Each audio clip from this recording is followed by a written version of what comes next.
మీరు నేర్పిన విద్య మీకే ఉపయోగపడుతుందన్న విషయాన్ని ముఖ్యమంత్రి చంద్రబాబు, మంత్రి నారా లోకేష్ గుర్తుపెట్టుకోవాలని మాజీ మంత్రి వైఎస్ఆర్ కాంగ్రెస్ పార్టీ నేత శైలజానాథ్ హెచ్చరించారు. అసలు రాష్ట్రంలో పోలీసులు ఎందుకు ఎవరి కోసం పనిచేస్తున్నారో అర్థం కావడం లేదన్నారు.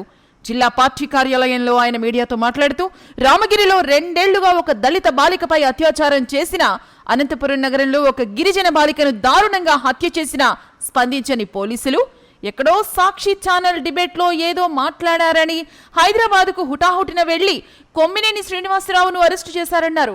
ఒక వయసు పైబడిన జర్నలిస్టును అరెస్టు చేయడంలో చూపిన శ్రద్ధ, హత్యలు, అత్యాచారాలు చేస్తున్న వారిని అరెస్టు చేయడంలో ఎందుకు విఫలమవుతున్నారని ప్రశ్నించారు.